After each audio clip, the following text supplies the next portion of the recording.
Ang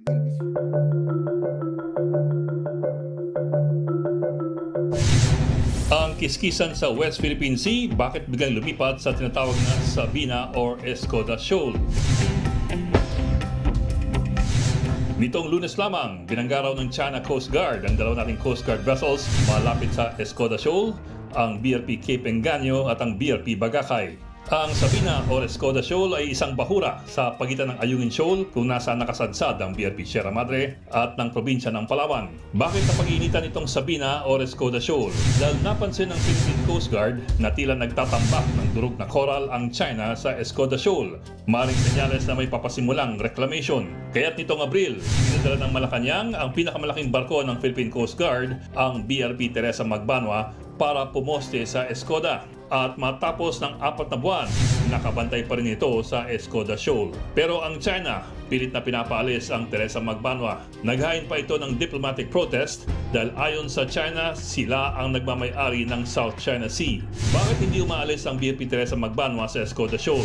Ang pangamba kasi ng Pilipinas, baka magtatag ang China ng isa na namang artificial island sa Escoda Shoal, gaya ng ginawa nito sa Mischief Reef na nasa ating exclusive economic zone rin.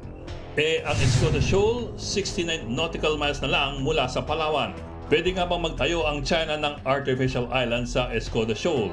Kung susundin ang patakaran ng UN Convention on the Law of the Sea, ang Pilipinas lamang pala ang pwedeng magtayo ng artificial island sa loob ng EEZ nito.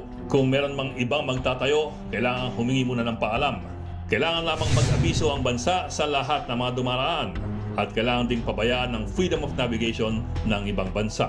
Ito pa, ayon sa UNCLOS, ang anumang itayo nating artificial island ay maaring lagyan ng tinatawag na safety zone na kailangan galangin ng lahat ng dumaraang barko. Hindi ito maaring lumagpas sa kalahating kilometro sa paligid ng artificial island. Kaya't kung tutusin, ang Pilipinas talaga ang may tanging karapatan na magtayo ng artificial island sa ating EEZ, gaya ng sa Mischief Reef at Escoda Shoal.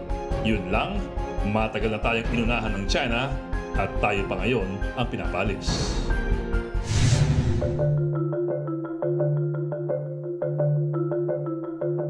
Mga kapatid, Jiggy Manikad po, iba na ang may alam at may pakialam sa panahon ngayon. Para sa konkreto, kumpleto at komprehensibong balitaan sa Frontline, mag-follow at mag-subscribe sa social media pages ng News 5.